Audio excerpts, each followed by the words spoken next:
Right, good evening, everybody. Welcome to this, which is the first of a series of webinars, ELM and Commons. What does the future hold? I should say we've been amazed by the interest in this seminar. We've had over 200 people register, so you're all very welcome. And I've just got a little bit of introductions to do. My name's Chris Short. I'm chair of the Foundation for Common Land, and this is being co-hosted with the Federation for Cumbria Commoners, and you'll hear from the speakers in a little bit. We don't have a crystal ball, but we know that there are huge uncertainties around future trading conditions, tariffs, and we recognise that it's really important that tonight we begin to think about future support, but we're not going to second guess what deals may or may not be made or may not happen, and or when even. So this evening there are two halves. The first half, we will look at what is emerging out of the agricultural transition plan as was recently announced and what that may mean on commons. And the second half is about the Defra Test Trial, which the Foundation and the Federation of Commoners are running. And this is being co-designed with commoners and other owners and Defra family across England. So that's what you've got to look forward to tonight. Now, I'm told we're going to do a poll. And here you go, there is the poll. Host the panelists can't vote, but we're very interested to know where you have come from and how what your interest in this evening is. So I think you click on an option and then press submit.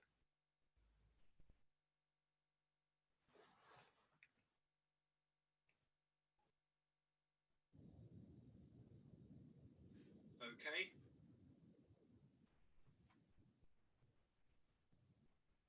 Someone can't see the poll. I can see it. So, as ever with these meetings, do please excuse and be patient with technology. We have some people well versed in this behind the scenes.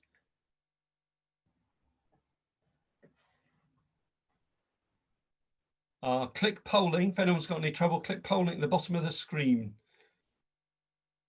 In the mid, on your bottom bar in the middle between Q&A and chat.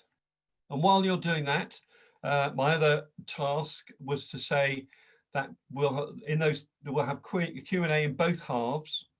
If you want to ask a question, please, to the panelists, the speakers, please put that in the Q&A bit. And being Zoom, you have this great chance to chat amongst yourselves, either to everyone or to individuals. Then please use the chat if you want to talk to other participants.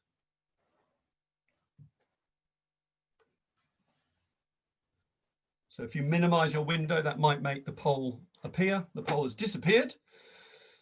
And I can announce 40% of people on the call are farmers, which is fantastic. 20% are land agents, 13% environmental NGOs, common landowners, 12%.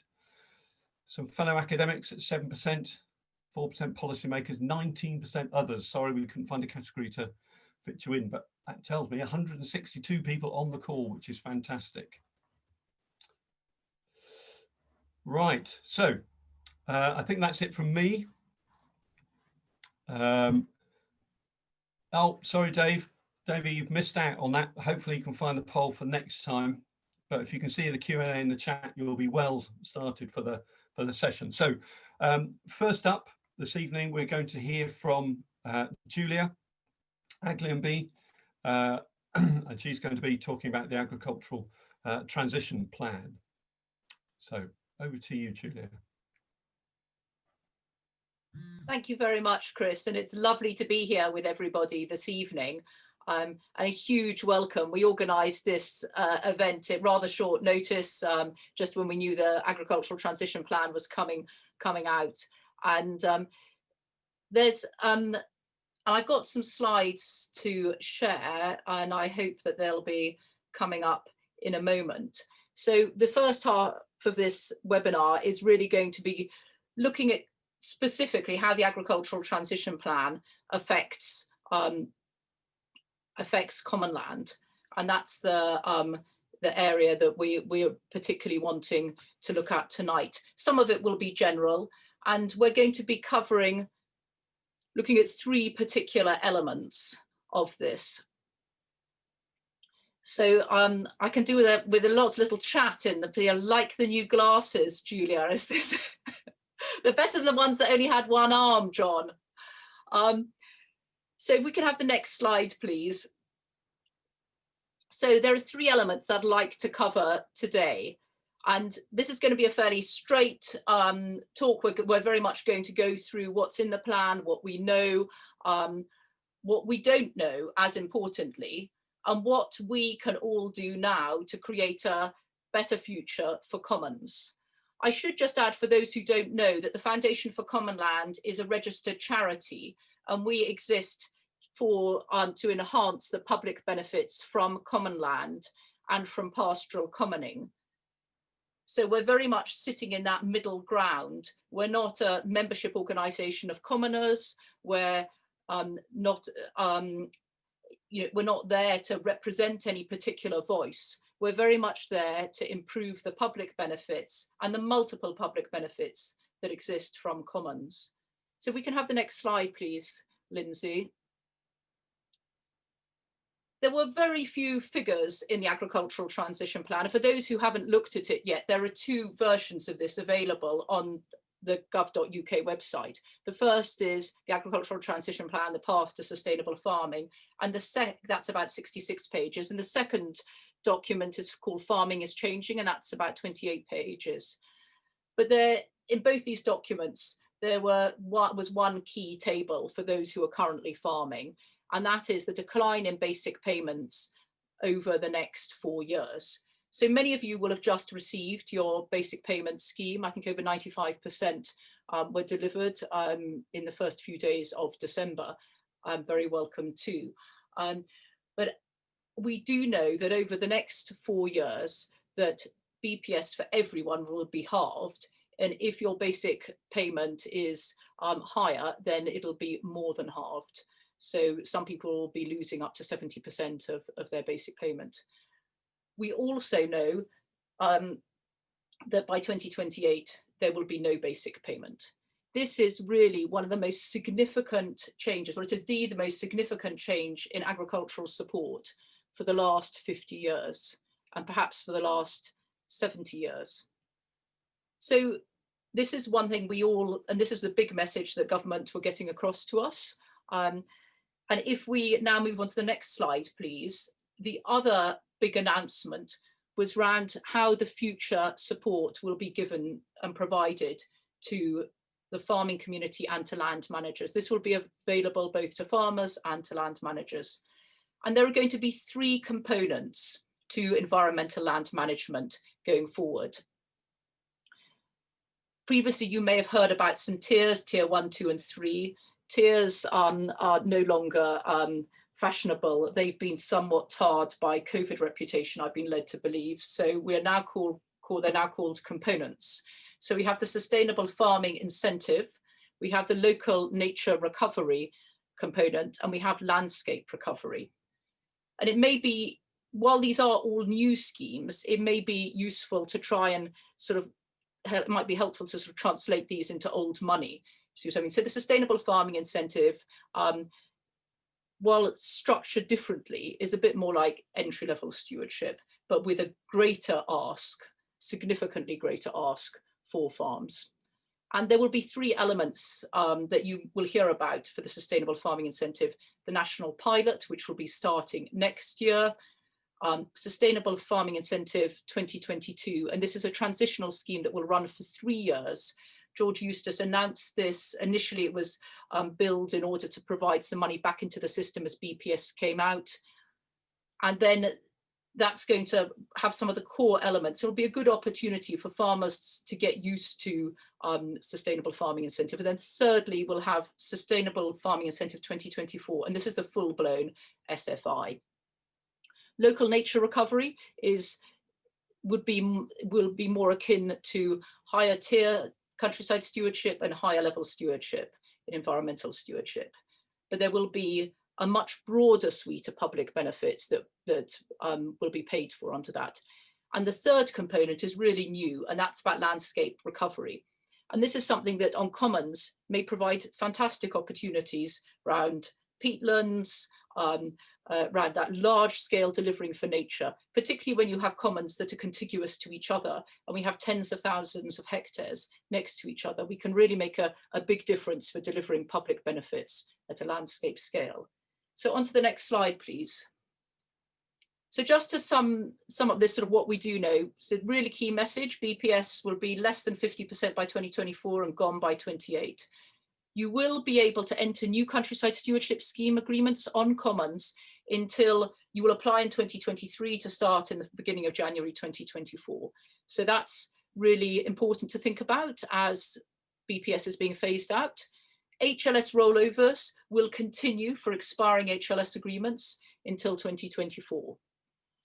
And then this is the area, the next point about the sustainable farming incentive will be available in terms of the national pilot on commons from 2022. No commons will be invited to apply for the phase 1, but for phase 2 and 3, we expect commons to be entering into the national pilot.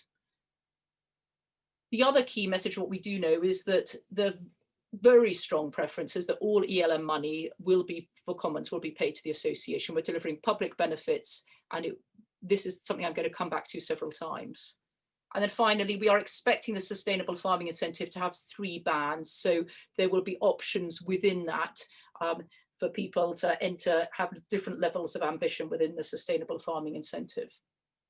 We're expecting to have more information coming out in June. So on to the next slide, please. So I'd just like to take us a bit through over the transition period. So currently your common may not be in a scheme. If it's not in a scheme, you can you will still receive your BPS money for the next 4 years. You will be able to apply for SFI 2022, that's the transitional scheme. Everybody who applies for BPS can apply for SFI 2022, and you will also be able to apply for the national pilot, phases 2 and 3.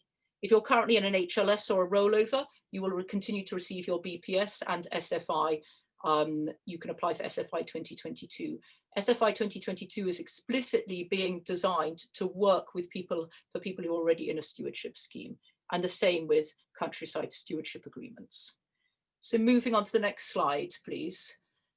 The key message is that the current schemes are being phased out, but if you are in a countryside stewardship agreement, you're common, and that will be continuing for 10 years, and you can stay in that agreement. So you might, for instance, enter countryside stewardship on the 1st of January 2023 or 2024. That means that stewardship schemes will be going on until the end of December 2033, unless the break clause is activated or that you choose to move to an ELM scheme, and you will have the ability to do that. HLS rollovers are expected to end. They've been billed to end in 2024 and then move into ELM. And remember, the last BPS payment is in 2027. So moving on to the next slide, please. So I've divided the transition into these 2 chunks, 2021 to 2024, and then 2025 to 2028. One thing to remember that we would expect to have an election in December 2024, and then this would be in the new parliament. But what's being expected is that the countryside stewardship, if you're in countryside stewardship scheme, that will continue, or you might choose ELM should be launched by then and you could move across to ELM. But if you have no scheme on your common, at that point, you would very much be looking to enter into SFI 2024. or local nature recovery scheme, or landscape recovery, or perhaps all three of these. And we're waiting for a bit more information about how these will stack, but we're expecting them to be, the schemes to be stackable. So next scheme. So next slide.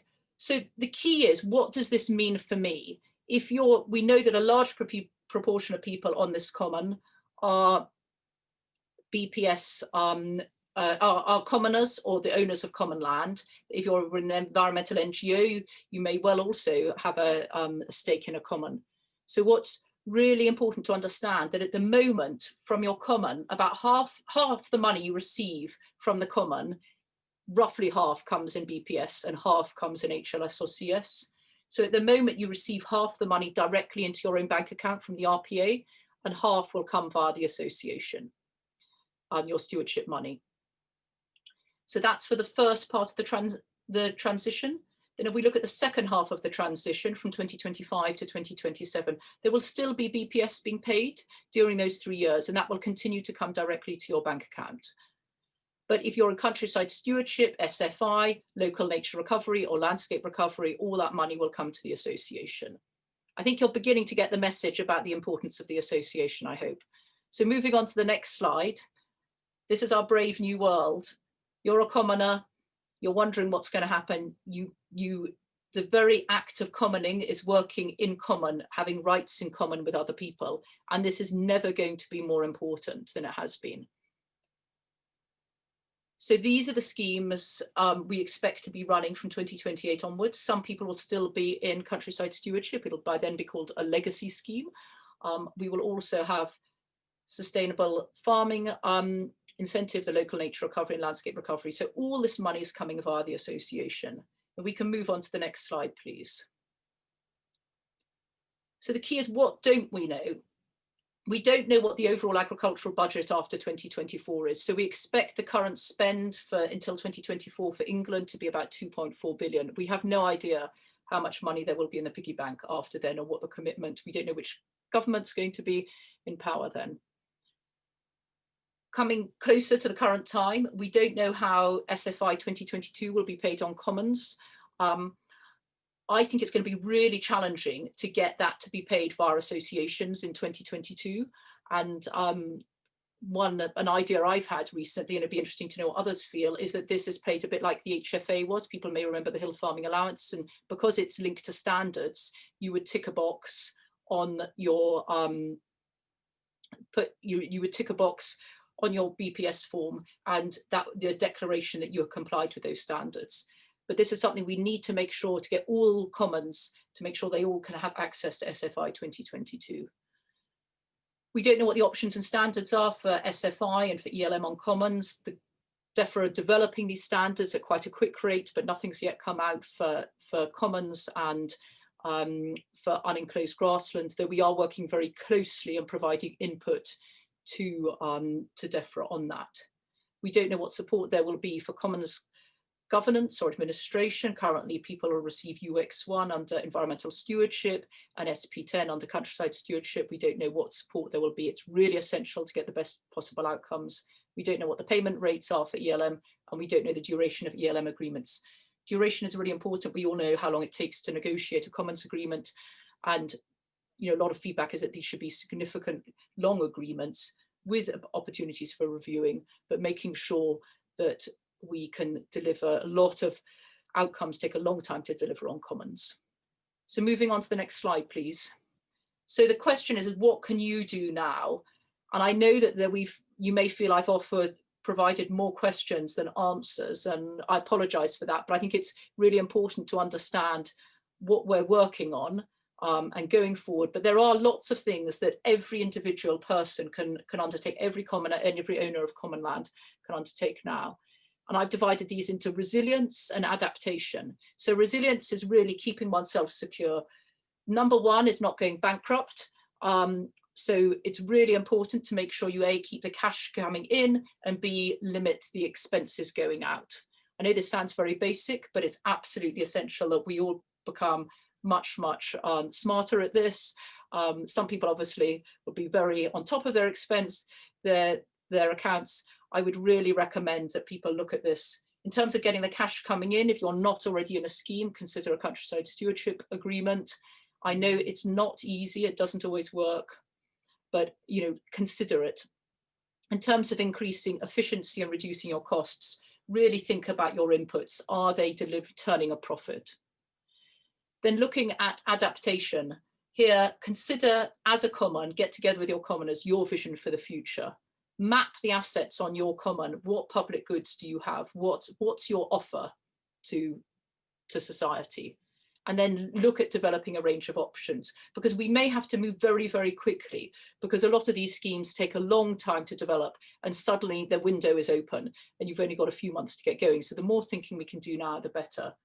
And finally, last slide, please.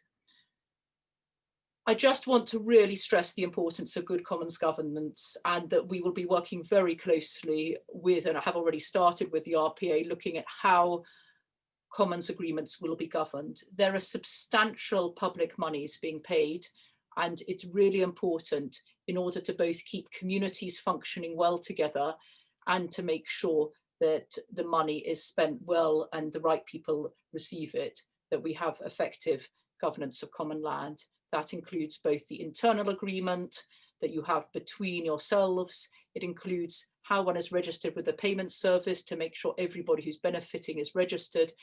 It's currently the RPA, in May it will be for the national pilot, we don't know about ELM. And then that allows the association chairman and or the administrator to sign a contract with Defra. So making sure, I know administration is boring, but making sure that governance really works. So when the wheel falls off, you've got a way of putting it back on again. So that's all from me. And I'd just like to say thank you very much.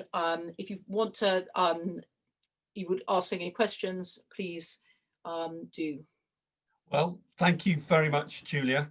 That was an extraordinary route through I know we all know is a very complicated an uncertain situation, and not surprisingly, there are a few questions. So let's start off. Well, it's hard to know where to start, but so Gavin Parker's chipped in with one, was how is money distributed via an association? I know I'll start with an easy one because we've got plenty of experience with that, Julia.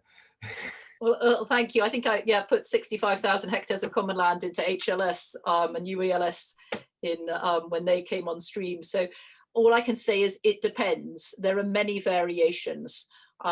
So you need to look at the circumstances on every individual common. So how many commoners there are, how many who are active. So you have active graziers, non-graziers, the owner, and look at the respective contributions of these different parties towards the scheme. You need to look at capital works, and they may receive a separate payment, but they may well need to be maintained, and that needs to be taken account of.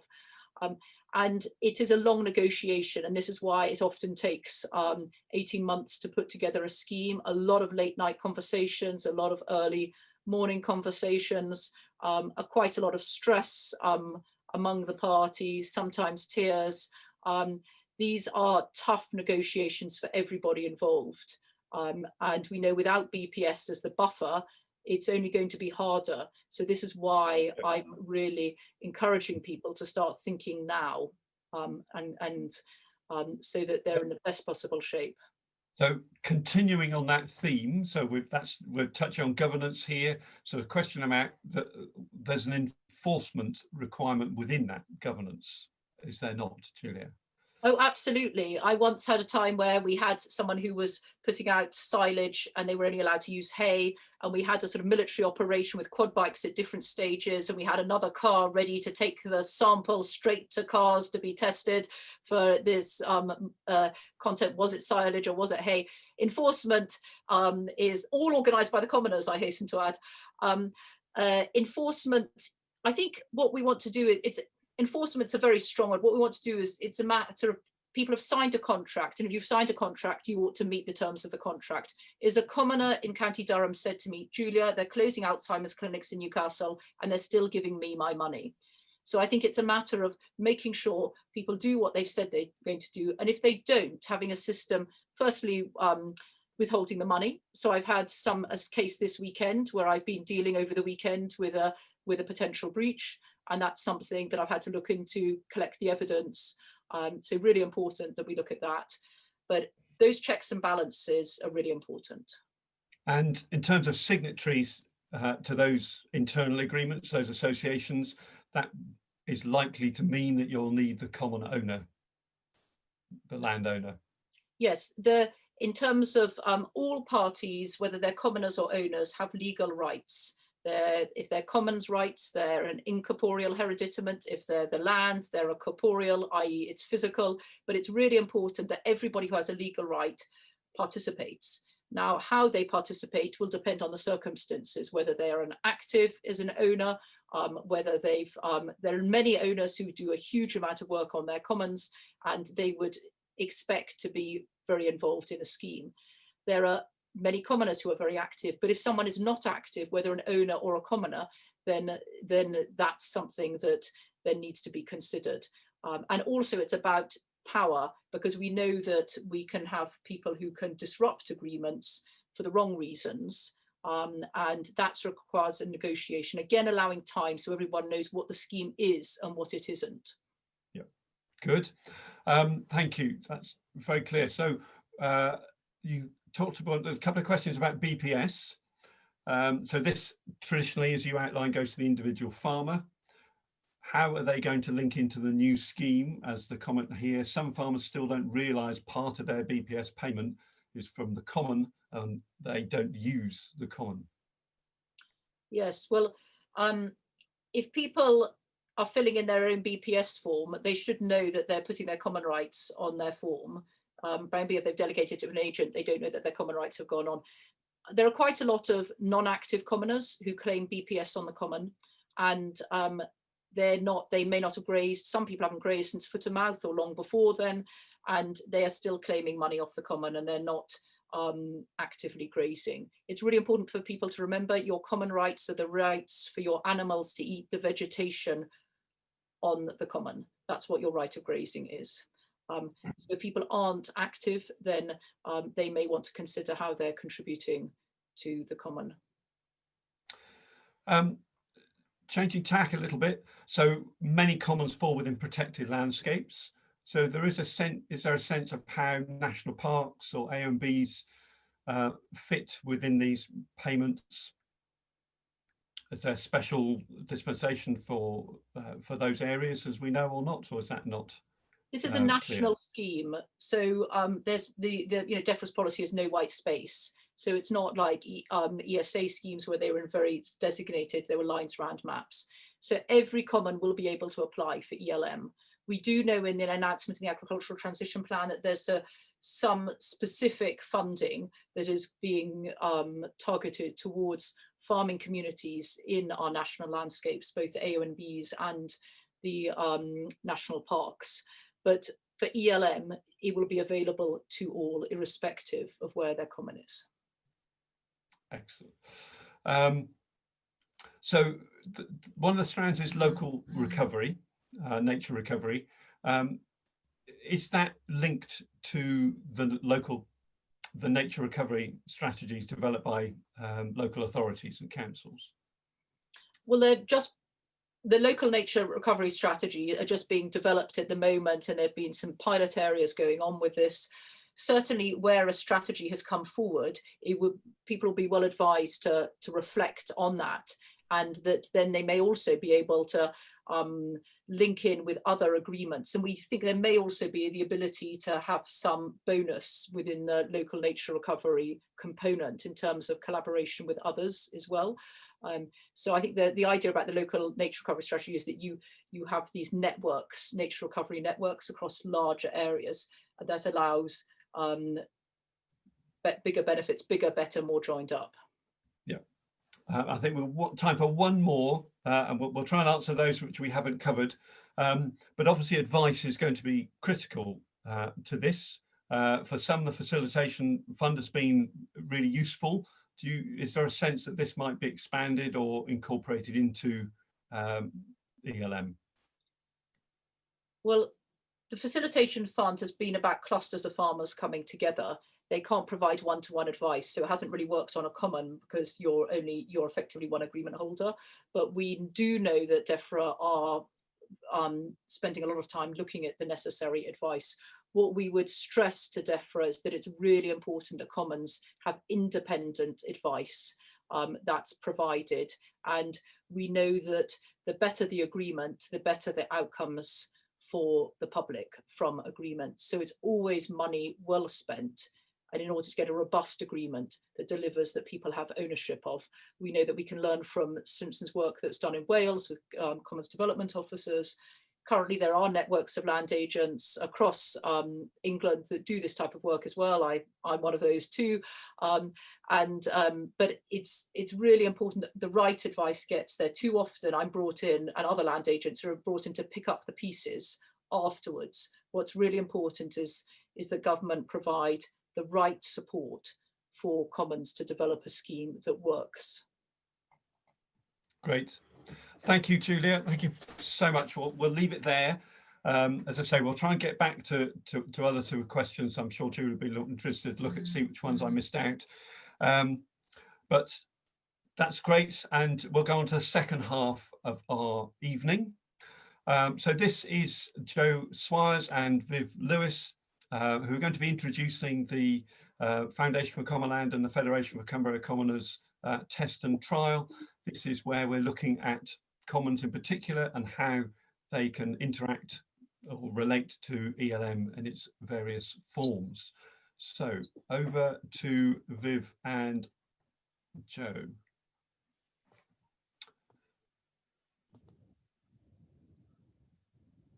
Right. Everybody, I'm Joe Swiers and here's Viv. There you are. Okay, well, I'll start off. I'm sorry, I'm talking to you from my phone, or I can see my head is now cut off. I apologise for that, but my broadband is really poor. I'll just have to hold the phone. I'm Viv Lewis and I live in East Cumbria at the bottom of the Pennines. I'm the Secretary of the Federation of Cumbria Commoners. This is a commoner-led organisation which was started about 15 years ago. At that time, commoners were rather unrepresented in the policy areas. Often people with very little day-to-day knowledge about commoning were speaking on our behalf. We're grateful to them, but it wasn't enough. Our role is to provide an authentic and practical voice from the grassroots. In these times of change, from leaving Europe to climate crisis to biodiversity, we believe it's even more crucial that the voice of people on the ground is sought, listened to and heard. This is what we are going to do in the tests and trials.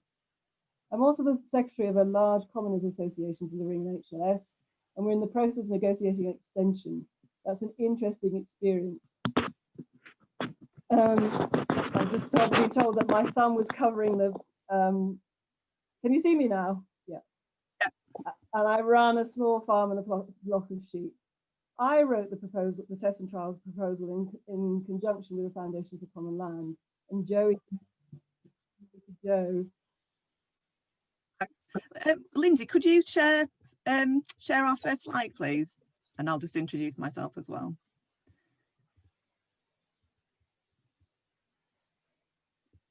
So while Lindsay's putting that together, thanks. I'll introduce myself. My name is Joe Swiers. I live near Ripon in North Yorkshire. I took on this 18-month role as facilitator for this test and trial earlier this year. I'm from a farming background from near Skipton in North Yorkshire. I've got quite a broad experience, I would say, of coordinating projects and a lot of facilitation work, both overseas, further afield in Guyana and St Helena, and then more recently in the last 10 years or so in the national parks, really around here, North York Moors, the Yorkshire Dales, and then Nidderdale AONB. So that's me. I'll pass back to you, Viv, to say a bit more about the contract and where we're up to. Okay, well, we wrote the proposal last year, and after some toing and froing with Defra, we signed the contract in late February this year. This was just before the first lockdown. We were planning to recruit straight away and start the field work, but this became impossible. So we had to take a deep breath, review the situation, and reschedule the work. 5 months later, we recruited Joe, which is brilliant. And our aim now is to catch up with and get the TNT all done and dusted by December 2021. This is a partnership project between the Foundation for Common Land and the Federation of Cumbria Commoners. The foundation holds the contract. They've employed Joe and report back to Defra. I support Joe in the delivery of the project, and Julia brings her immense knowledge and expertise to the project. We also have the support of Susie for 1 day a week. Just to add to that, thanks Viv, yeah, and I mean just to add to that sort of overarching structure, our focus for this test and trial is really on working through local partnerships on the ground to draw on practical knowledge and experience for all those who've got an interest in commons. So I think, as Julia mentioned, I think she mentioned that word in her presentation, we're really interested to focus in on co-design for how ELM can look for commons. Could you move on to the next slide, please, Lindsay? Okay, so this, I'll pass to you, Viv, to just explain why we came up with these locations. I'm sorry, this is a bit jerky. Okay, so how do we choose these locations? Well, given the short duration of this contract, we decided to work in areas of England where we already have good networks and we know the players on the ground. Early on in the proposal writing, I got in touch with a number of people to see if they'd be interested in joining us, and they were, if we were successful. This may not have been the most robust way of choosing partners, but it means that we can hit the ground running. Okay, over to you, Joe. Thanks. So the project is split into 2 phases. So the green phase 1, we've now selected those commons and we're starting to work with them. So what I did when I first started was get back in touch with the 8 different areas that Viv had cajoled into being interested earlier in the year. So sort of 7 months later, I got back in touch and to remind them of their interest, and thankfully everybody was still interested. So we split it into 2 phases. Phase 1, we're going to be developing a toolkit and various ways of working to develop an ELM agreement for commons. And then the second phase, which will come sort of a bit later next year, we'll be testing that out and obviously developing, changing, reviewing as we go along. So hopefully tonight will just be a way of introducing this, and we hope that we'll hear back from people and have lots more opportunities for people to feed in as we go along. So as you can see on that map, we've got the first 4 actual commons selected for phase 1. Nether Wasdale, Westerdale, Minchinhampton, Rodborough and Gidley, and then the blue, we've yet to agree the specific commons, so they're just areas. So our next slide, that's fine, keep moving, keep us moving. That's great, thank you. So this is just a jumble of words when you first look at it, but there is a little method there.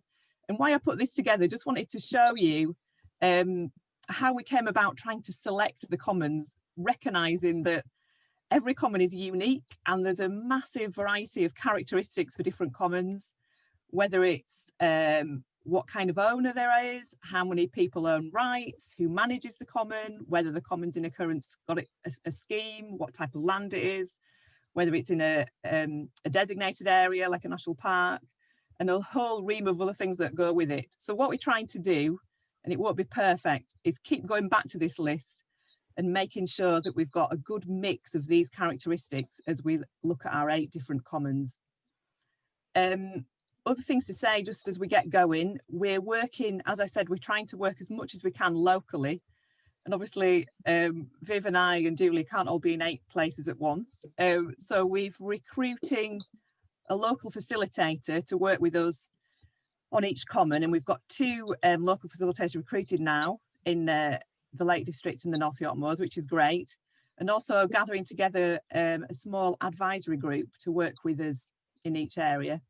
And the other support we're getting is from Ordnance Survey, who are helping us with mapping.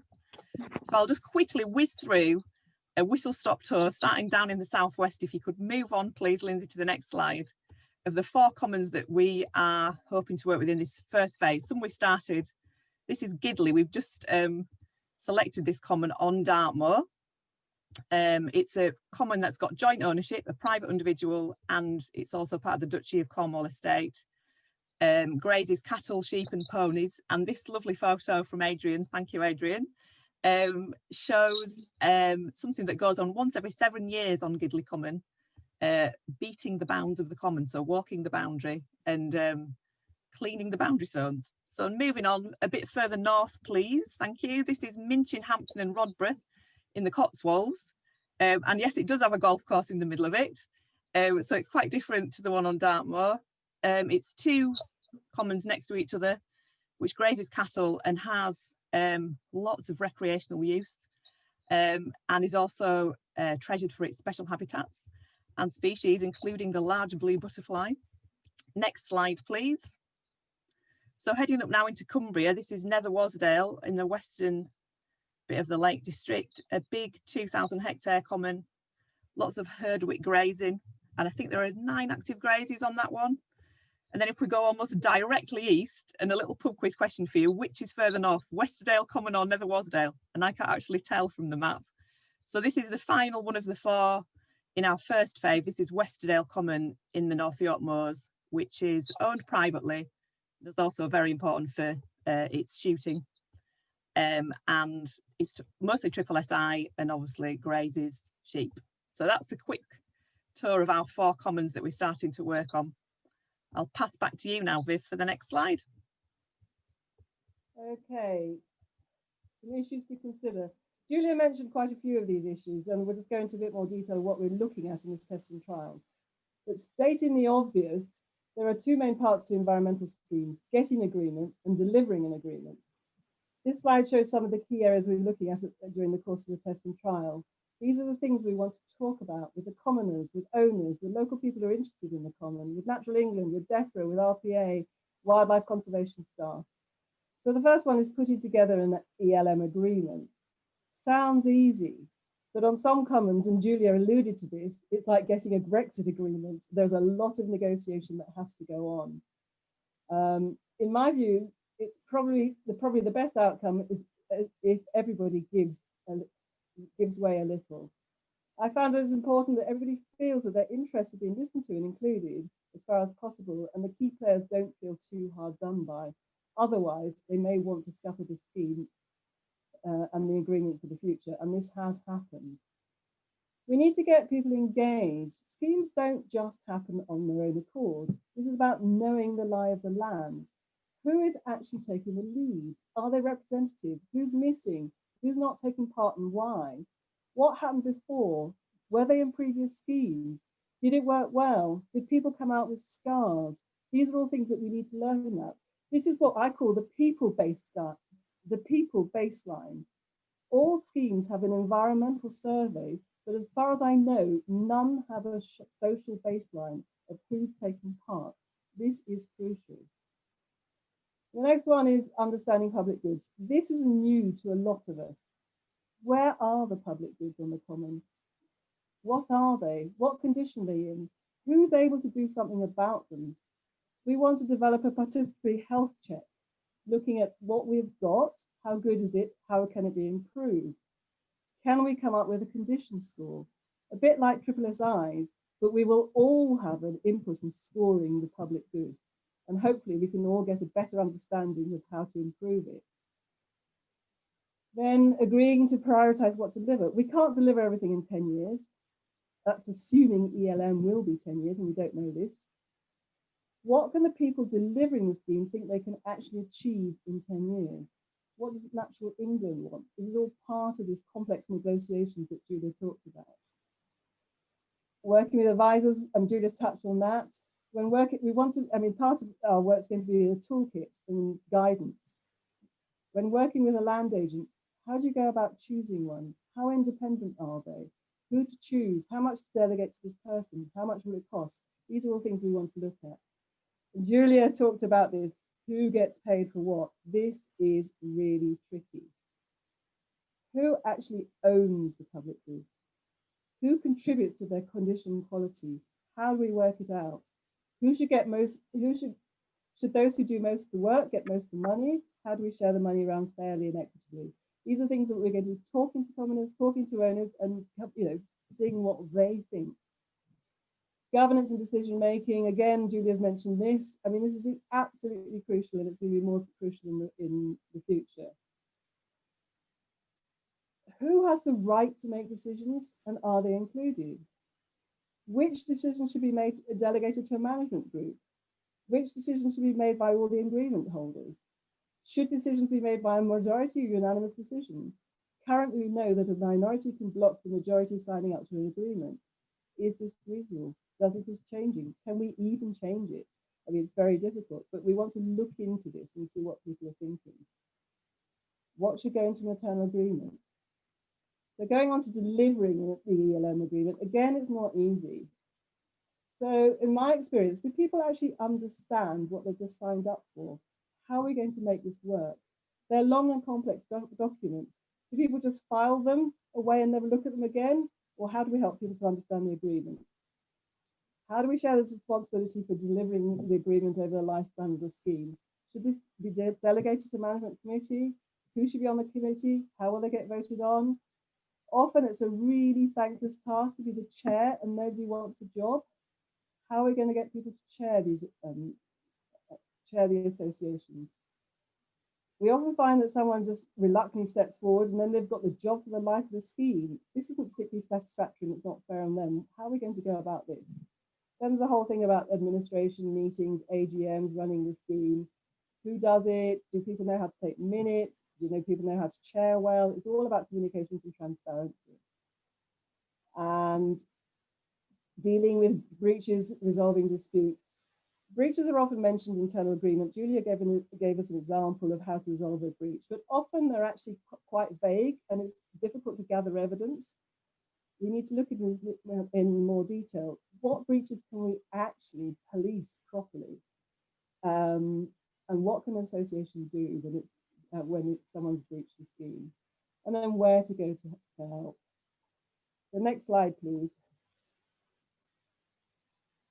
Okay, so just moving on from Viv, I'll just go along that top row of what we're hoping to deliver as we work through this process with our 8 different commons. So as I said, we've got some support from Ordnance Survey. So one of the first things we'll be doing is working on the ground with commoners and others that are interested to come up with a baseline map for the common.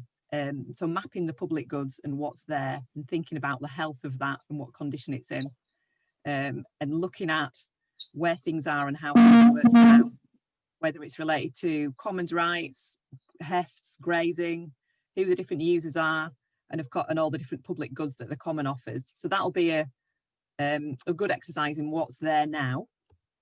And then if you skip across to the same map, we're saying 10 years, we don't know for certain, but let's assume 10 years. We want to look at what the common could look like after 10 years of an ELM agreement.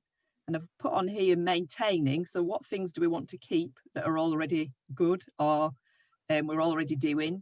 Where are the opportunities for improving? And this is where we might be thinking about the different levels in this ELM agreement. So where are the opportunities for improving? I know somebody just noticed somebody on the chat talked about payment by results. There might be a component of that in there. If people think there's a specific thing they want to see change, that might also fit in with some innovation. So there might be new things that people want to deliver on the common, which could receive payment through an ELM agreement. So there's these 2 maps will be really sort of underpinning the picture now and what it could look like in the future. That, I think it's lilac coloured block in the middle, will be the plan, the narrative, which will set out what do we need to do to move from A to B. So I guess hopefully when we see more about standards and actions that can be paid for, that's where they'll be set out in this plan. I'll pass to you, Viv, to talk a little bit about why we've got pictures of saws and syringes and and a dog on that bottom. That's representing our toolkit. So I'll let you just talk about that, Viv, for a minute. Well, that's why we've got the pictures. Basically, this is the major output from from our test and trial. What we're trying to do with the toolkit is to provide guidance on how to do things. From what we've learned from the test and trial, we want to provide guidance on how to undertake local engagement. How do you negotiate with Natural England? Working with land agents, how do you commission habitat surveys? How do you set up an association? What's a good model constitution? What are the heads of terms of an internal agreement? We've got already got a whole list of things that we're thinking that we're going to be writing about. Examples of leases when you're leasing out rights. These are some of the headings. And this is work in progress, and these are things that we want people to help us and read and comment on them when we get closer to that stage. So that's where we're at the moment. The Commons Toolkit is going to be a major output, and we hope it's going to be a major help to everybody who wants to do ELM on Commons. That's it. That's us, I think, isn't it? We've just got a final slide. So thanks for listening, and do look out for more updates, because we're really keen to hear from people as this gets going. And we're crossing our fingers that we'll be able to get out and about a bit more in the new year and talk to people more on the ground and not just all be looking at each other on a screen or on the phone. So fingers crossed, we'll be able to crack on and get stuck in the new year on this first 4 Commons. Thanks for listening. Thank you so much, Jo and Viv. That was really great to hear this project up and started. And there's been a lot of interest on the chat, so the questions. So I'm just trying to pick through, because I want to make sure I pick on the ones which are important, and we've covered some of them already. There was, oh, actually, the top one's just gone, the thumbs up, so I think maybe we answered that already. Okay, so obviously, as you've outlined, there's a lot of uniqueness across commons. They're all different. So how do we develop a national scheme which delivers locally? For example, the New Forest, I guess, where they're from, that's a single common and not split into distinctive commons like other areas are. Won't this skew the thinking? I don't know who wants to take. Or shall I don't mind. Right. Well, I mean, the New Forest is one of our test areas, and we're hoping to look at that in the new year. And I think part of the reason why we're going to look at the New Forest second is because we want to come up with something that can work for all commons first, and then see how the New Forest might use that, and they might come back with suggestions of things that need to be different or extra just for the New Forest. Who knows? We'll have to wait and see. But yeah, I think we're looking for something that can be fairly standard, but that might need tweaking for an individual common or an individual area. Like we know one size doesn't fit all, so there's got to be a bit of room for that. Good. So a framework where there'll be some, so the bits that fit locally, the bits that are used, but not necessarily all of it. Very good. Can I just come in here? Because I mean, I think there are some cross-cutting issues across all commons, and this is around the people and the governance and the internal agreements. Those things are really important to get right. What they're actually delivering will be different locally, but the way they're run and the way that people talk to each other and communicate with each other and negotiate with each other, I think is a fairly universal thing. Very good. The top voted question is a statement, actually, I think, so we don't need to respond to it, but I know you're both aware of it. What will prevent common owners holding graziers hostage over the signing of an agreement?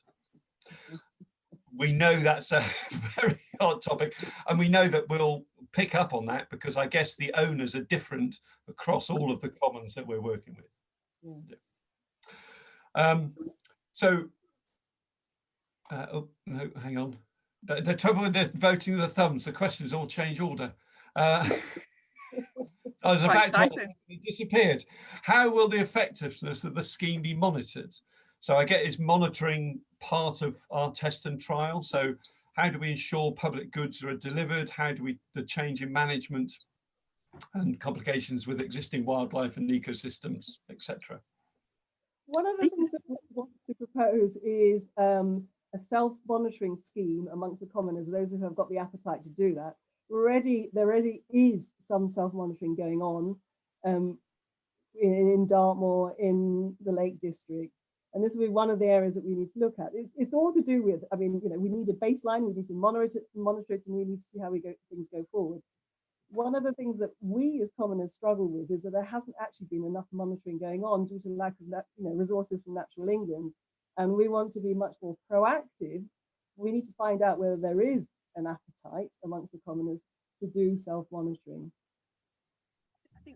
this is the thing that I'm really keen on is this monitoring side of it. And I think this point about what will the common look like in 10 years time and where do we want to get to and what will change helps to set up what that monitoring might look like. And I would say we're not going to try and monitor everything, but there might be one or two things that are really key to that common that we would track carefully through self-monitoring, or, you know, something built into the agreement that you would want to come back to regularly. And again, it goes back to maybe some of the work we've been thinking around and listening into around payment by results. There might be a component of that on a common or in an ELM agreement, which could be, you know, something that's real flagship on that common that people really want to improve or innovate on, and they would monitor that. Okay, excellent. It's an interesting one. Just as Defra is offering farmers terms to retire from the land, could Defra offer terms to retire landlords that own commons so that they can be enfolded into community land trusts like they are in Scotland? You don't have to answer it. I just thought it was they could, couldn't they? I don't know. I'm sure they could do whatever they liked. But, yeah. Interesting question. Yeah. Think about it. Yeah. So there was some support for your social baseline, Viv, as you outlined. Commons are culturally rich landscapes, but it's not really written into the Natural England or Defra thinking because it's all focused on the environment. Can there be a shift in current thinking? Well, I mean, I'd like to see that there is one. And I mean, if we can demonstrate that the social baseline works, it's actually got adding value to the ELM agreement or the negotiation process, and hopefully it will be included. Very good. As we know, one of the biggest issues with commons is a fair distribution of money. Current schemes, or various schemes, have caused anger, distrust. So that's clearly going to be a key topic. And I guess that the distribution, the way money is distributed across the 8 commons we look at will be different and their experiences will vary. So the idea is that we pool that thinking to find something which is better. And I think already we know that there'll be places where there are certain things that have worked really well, which we would want to record and maybe think about how they could be replicated, and where things haven't worked well, what could have been done differently, how could we improve on it. You know, it's just learning from that experience, isn't it, and pooling it all together and trying to find those threads of where things have worked and building those into the toolkit to help putting together new agreements. And I guess I'm not going to get a chance. The questions are pouring in now, so I'm not going to get a chance to answer them. But we will. I know we will study them. That's great. That's great that we've got lots of questions, even if we can't answer them now. Fantastic. Just thank you all so much. Obviously, there's a lot of variation in how commons are managed, and some have no associations, some have a sort of some associations, some are very good associations. Are we confident that we've got enough variation across our 8 commons to pick up on that, or at least to say what is the baseline that a common needs in order to be ready, resilient, and be able to adapt to ELM? Well, I think associations, I mean, I absolutely agree with the question. There's there's a good, the bad, and the ugly in associations, but associations depend on people, and people who actually understand how to deliver these things. One thing I think is really important in terms of advice and guidance is actually about how do you actually run an association? How do we learn good governance, and how do we implement it? And I think it's something we're very weak on in this country, not just on commons associations, but if you look at parish councils, you look at community groups, often we're just not very good at doing it. It's something we're not taught. I think it's really important there's advice on that, and hopefully our guidance will give some, our toolkit will give some.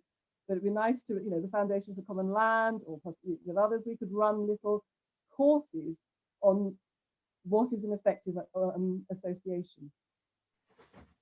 Great. I think just maybe a couple more. So as we know, a lot of the focus is about the phrase public money for public goods.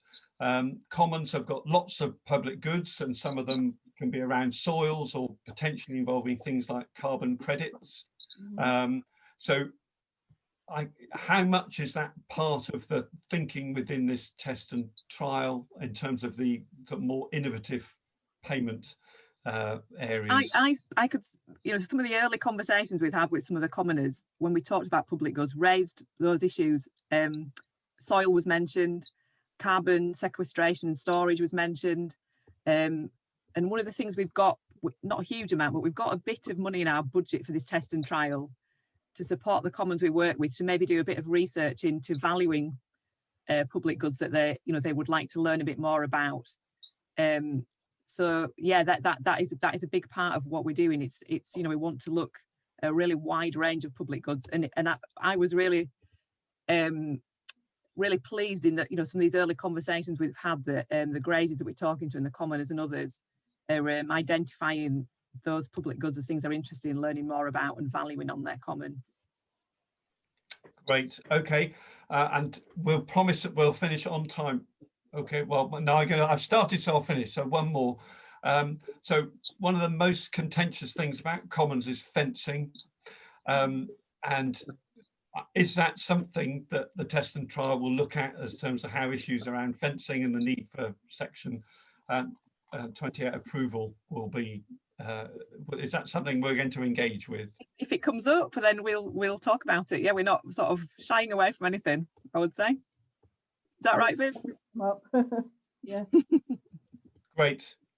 Okay, well, all it means to me to do, all important thing about these is to make sure we finish on time. I think we've got some closing slides, but while they come up, Viv and Joe, thank you so much. And we know we'll be hearing more about the test and trial, and well, just look at the Q&A when you have a chance. There's a lot of interest out there. So well done, guys. Right. So no, it's not a welcome, it's a goodbye.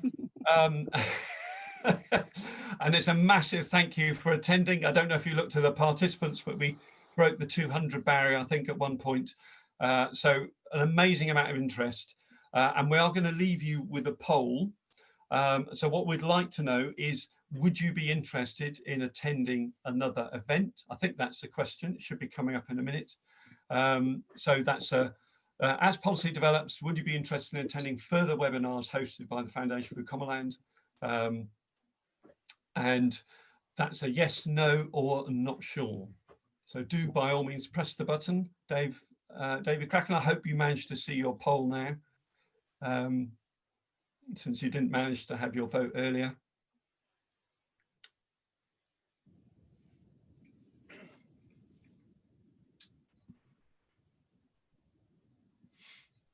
While you're voting, I'd just like to say a big, huge thank you to our speakers, Julia, Joe and Viv, but also behind the scenes, making sure the slides come up, making sure I notice the right questions, are Harriet, Lindsay and Susie.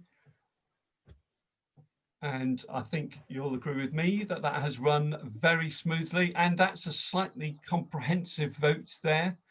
No need for for dubious electoral college decisions. It's a 97% yes, you would, and that's fantastic. So we will, and things are going to develop very quickly, I suspect, but I can assure you it will be in 2021. So I think that's all we want to say now. Thank you all very much.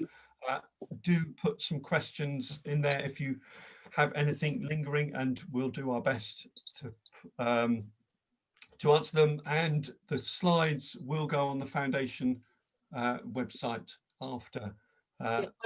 We've recorded it, Chris. I recorded it. So it'll be on YouTube. We'll send a link. We'll make sure that will be on YouTube. And if anyone wants to keep in touch with what we're doing, do follow us on Twitter. And if you would prefer to use the telephone or email, then they're available via our website as well. So please keep in touch, and we can put you in touch with Joe and Viv as well through that.